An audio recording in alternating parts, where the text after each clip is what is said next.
I stand here on the steps of Parliament, in a city that in 19,865 was spoken of as one of the great future cities of the world. Melbourne was built on vision, courage, enterprise, and faith in the rule of law. It was meant to prosper, not decline. Yet by 2026, many feel this great city has lost its way. Rising costs, failing services, frustration, division, and a growing sense that political leadership is disconnected from the people it serves. That is why I wrote a book titled Criminal Politicians. Not as an attack, but as a warning. A call to accountability. A call to restore integrity in public office. The future of Melbourne does not belong to politicians. It belongs to its people. If we want a city worth living in, a city of fairness, opportunity, and genuine law, then we must stand together peacefully, lawfully, with conviction. Not in anger, not in division, but in unity and responsibility. A great city is not saved by complaint. It is restored by people who care enough to act. Melbourne can rise again, but it begins with us.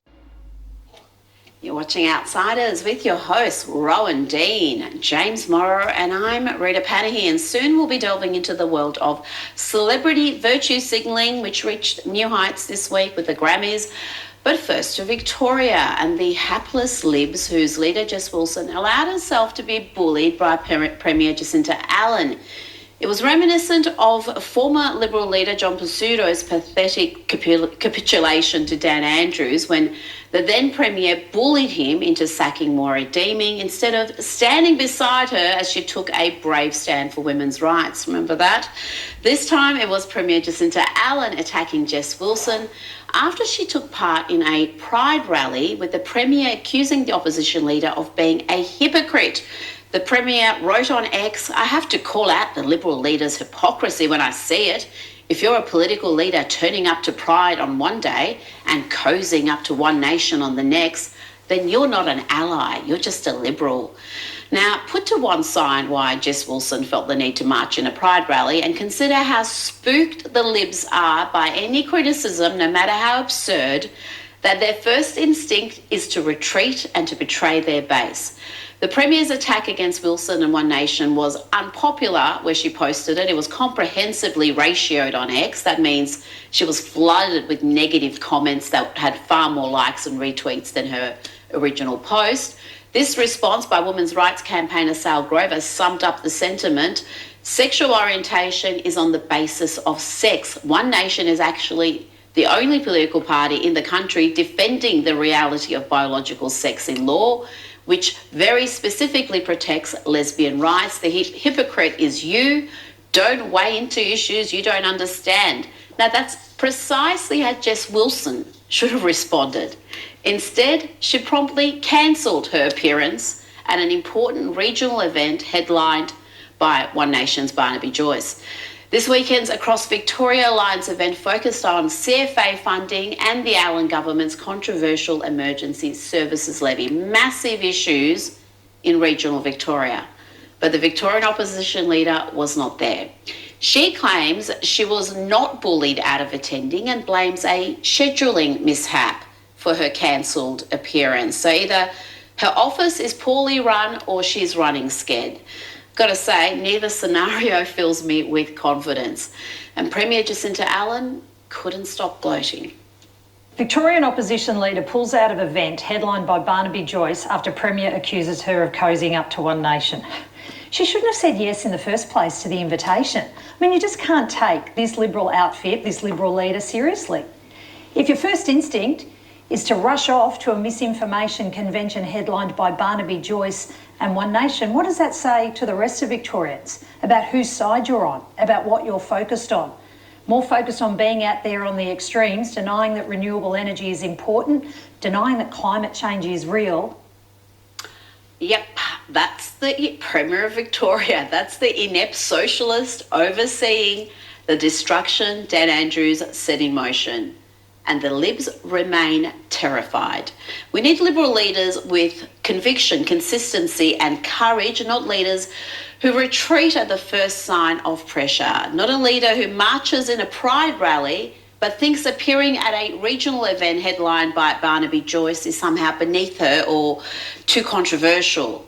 Let's leave the final word to Barnaby Joyce, and the way he answers this question tells you precisely why One Nation are surging in the polls, why they're recording a primary vote well above the Libs.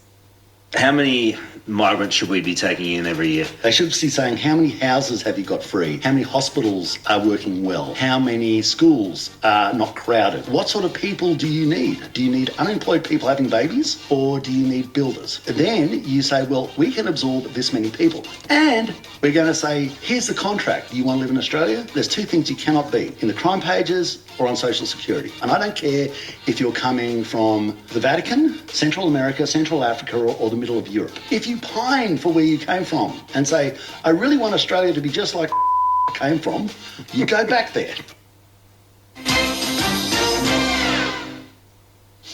Great stuff, Rita. Well, yes, it's a mission's impossible, and our mission, and we do accept it every single week, is to bring you the latest insanity in the world of net zero and all of that. And we have our special assistant here to help us in that quest, our secret weapon, Aidan Morrison from the Centre of Independent Studies. Aidan, great to have you here as always. Now, massive price spikes we saw this week in New South Wales, but you reckon that's to do with the excessive solar panels in South Australia. Explain. That's exactly right. So we have been told this story that because we have giant interconnectors weaving through the whole web, excess power from renewables in one area can help out and moderate and keep prices stable in another. But actually, in this case, the opposite happened.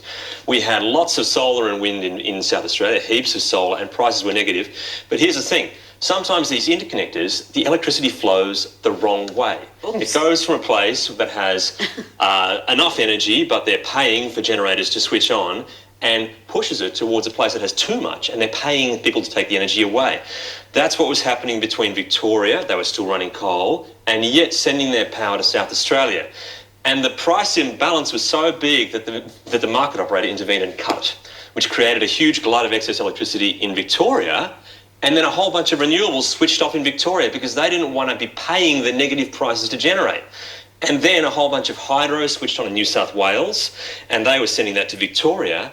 But then that price was going the wrong way too. Sounds like madness. It was describing madness, right now. and it ended up with New South Wales having a price spike to $20,000. There's a technical term, the Bowenification of the Bowenification, if you like. You know, I remember the days where you would just have coal and gas, and it would be cheap and reliable, and you didn't have these 1,000 different pricing models. Why would it be sending supply to somewhere that's already got too much energy? That's exactly right. How does that happen? And it turns out that you can't direct electrons like traffic. They just go where the pushers and pullers push them, okay? And we've got these arbitrary borders across these state boundaries. Are we building an entire infrastructure based on being able to send it where it needs to go, and we can't do it? And if you ask all the experts, they'll look you in the eye and say, we're going to get more of these problems, the counter price flows, where the electricity flows in the wrong direction, and you end up with huge spikes coming very soon. So the premise to build more transmission to help share the energy has been absolutely rocked by what seems to be going on, these massive counter-price flows that end up with the interconnectors being cut. Well, so Aidan, let's talk about New South Wales in particular here. Sure. The Bowenification, as Rowan so artfully puts it, of New South Wales.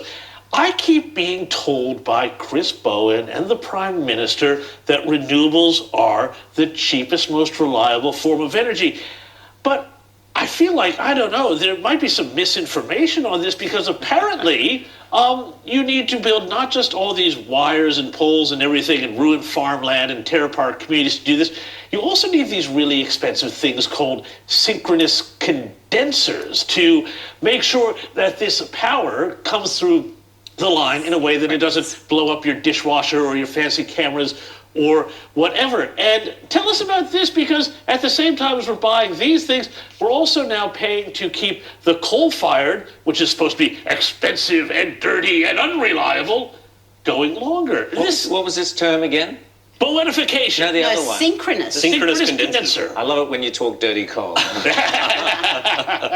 Explain, Aidan. Look, that's exactly right. So the grid doesn't just need enough energy pumping into it, so there's enough power there. It also needs to be kept in this stable, oscillating fashion because it's alternating current that we all use. That's actually how it works. So keeping these back and forwards, these ups and downs steady so they don't wobble and fall over. It's what happened in Spain, by the way, right? They had loads of solar power, but the oscillations got out of whack and the whole thing collapsed, right?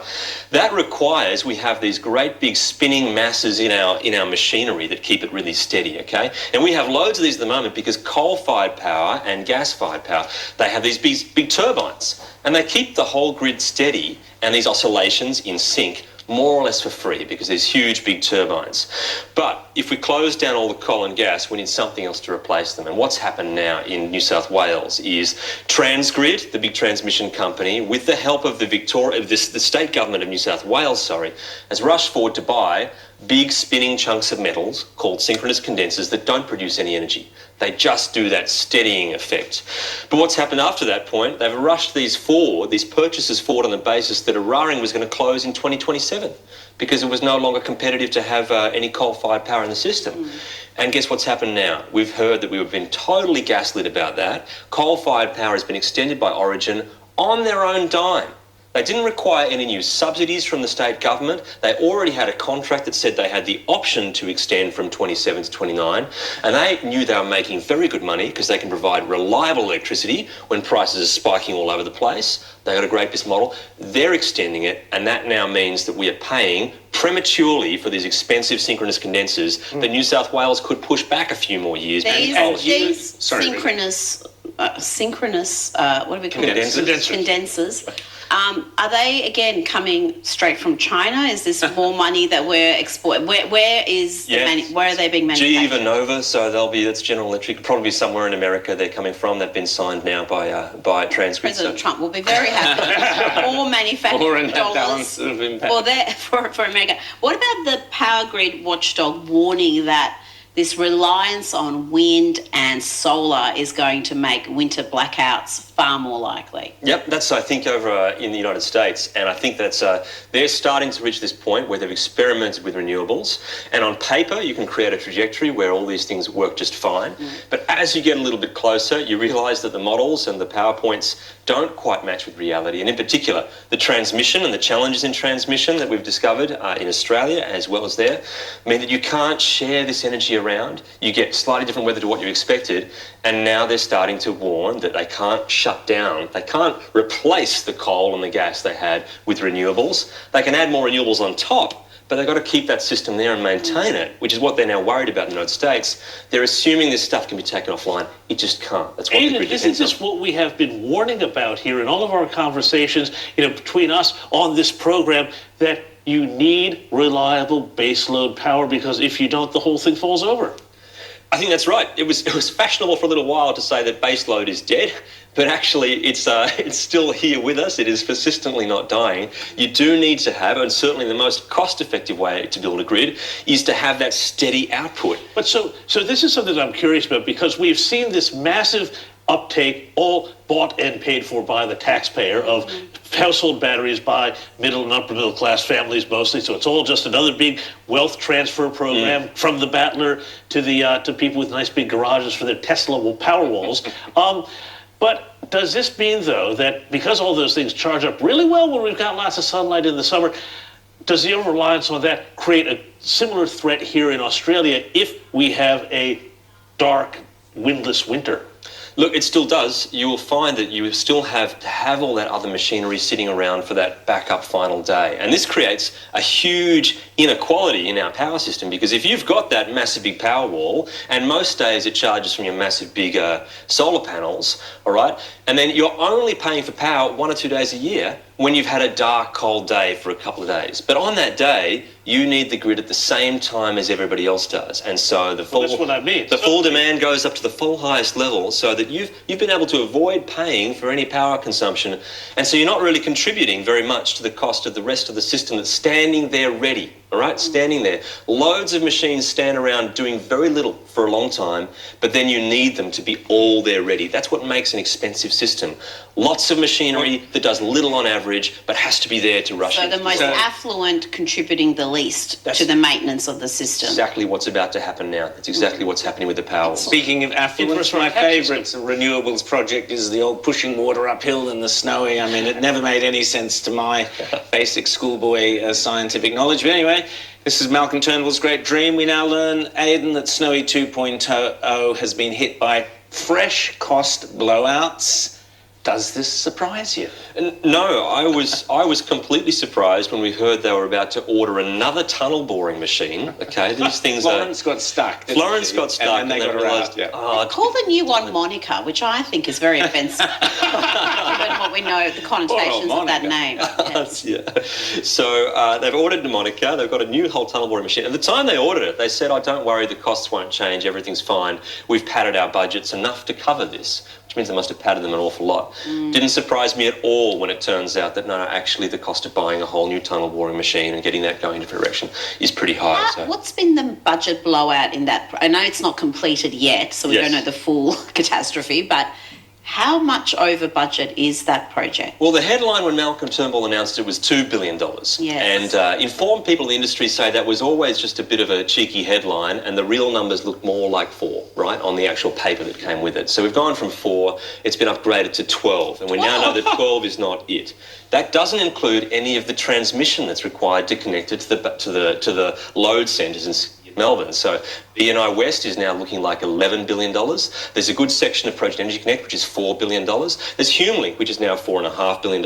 And they haven't even started planning Sydney Ring South, which is the last leg into Sydney. So we're talking about a project which was set off. There's a strong argument for politicians being made liable for the cost blowouts once they leave office. I think there's a strong argument. I mean, there's a strong argument for a sunk cost fallacy here. At what point do you say, yeah, we've squandered $12 billion, but let's not squander another $12 billion trying to make this produce any sort of energy, and let's just learn a lesson from it? Yes? That's exactly right. I don't think it's too late to cancel yet because we're still going to spend a lot more on it than what we spent today. Aidan Morrison, always great to have you here. We'll see you in a few weeks' time. Thanks so much for helping us with our Emissions Impossible. He's our secret agent there. Don't go anywhere. Back with lots more on Outsiders in a tick. For people who believe that there is a uni-party of Liberals and Labor that run this country with barely indistinguishable policies on immigration, climate and free speech, the under-16 social media ban brought in late last year by the Albanese government is a textbook example. Exhibit A, an Orwellian policy that puts the state's authority over parental power, massively increases government surveillance and censorship, trashes the basic tenets and principles of free speech and freedom of expression, including allowing universal access to public interest information. All gone. This ridiculous idea was dreamt up by Peter Dutton's Liberals and adopted eagerly by Anthony Albanese's Labor Party, Uni Party. As Rita pointed out on this show last year, the E-Safety Commissioner has already shown her true colours, as it were. Blue Sky, the left-wing version of X, is not subject to the ban. What a farce.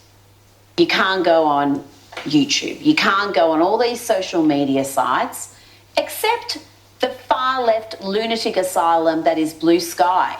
Blue Sky is somehow exempt. I wonder why that is, Julian Mangrant. Indeed, Rita. And if you want proof as to just how authoritarian, illiberal and socialist this policy is, just look at who's eagerly copying it. Among others, the far-left Socialist Party of Spain. Spain will ban access to social media for minors under the age of 16. Platforms will be required to implement effective age verification systems, not just checkboxes, but real barriers that work. Yes, that was Spain's Prime Minister Pedro Sanchez, formerly president of the Spanish Socialist Workers' Party and current president of Socialist International, speaking at, oh, you guessed it, where else, but the World Government Summit in Dubai. Because, of course, a world government is simply not possible when the internet and social media are free and open to all. Just ask the Chinese. Unsurprisingly, the under-16 ban was hopelessly thought through by both ends of the uni party, as it turns out, as this video clearly shows. Australia's social media ban for teenagers isn't going very well. Today we can announce that this is working. That this is working. That this is working. What are you doing now that social media is banned? I'm not banned. I'm also not banned. When you woke up this morning and opened social media, what did you actually see? Nothing. There was no alerts, no anything. As a teacher, I haven't seen much of a change. It's nigh on impossible. It's no more likely to stop young people going onto the websites they want to go on. Turns out these kids' ability to navigate their way around the ban is far more effective than the government's ability to actually ban them. Social media ban was the biggest fail ever. Teenagers have a right to participate in public life. Social media ban was there to protect young people. I'm giving it a 3.5 out of 10. It's failed completely. It's failed, say the kids. So unsurprisingly, and as we predicted repeatedly on this show last year, most kids have simply found a way around the ban, leaving the government with only two options. A, just forget about it and let it wither on the vine as yet another useless, overreaching government ploy that wastes public money and achieves nothing, like pretty much every uni-party policy. Or B, go in harder, clamp down more, introduce ever tighter and more draconian regulations, which is what the appalling e-safety commissioner, on an annual salary of some 400k or whatever, is clearly banking on. Enforcement will target systemic failures after rigorous investigation and under our own terms and our own time. These isolated cases of teenage creativity, circumvention, spoofing, and other ingenious ways people will inevitably push boundaries will continue to fill newspaper pages, but we won't be deterred. We are playing the long game. We are playing the long game. Spoken like every great authoritarian. But what about the kiddies? I hear the wokerati cry.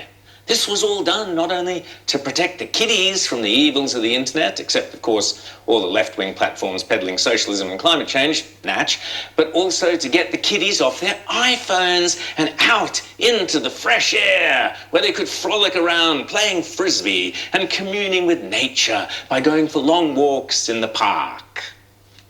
We're powerless to fight against that sometimes. What chance do our kids have? So this will balance the playing field, and let's hope they're out on the playing field. Sadly, as outdoor Australians have learnt all over the summer, the kids are not out on the playing fields so much as tearing around the streets of our suburbs and towns on their menacing and maddening e-bikes and e-scooters, terrorising the public and Mrs. Kafoops in her walking frame. This 40-strong group ride-out took over the city in peak hour traffic yesterday afternoon. Some riding with no helmet in their school uniform, risking lives and breaking laws. Ah, nice work, guys. So how's that uni-party law going again? The one that nearly all the Lib Labs voted in favour of? It seems who'd have guessed that this freedom-trampling initiative has some even more sinister consequences. Seems it's not only the kiddies, after all, who are being targeted and censored.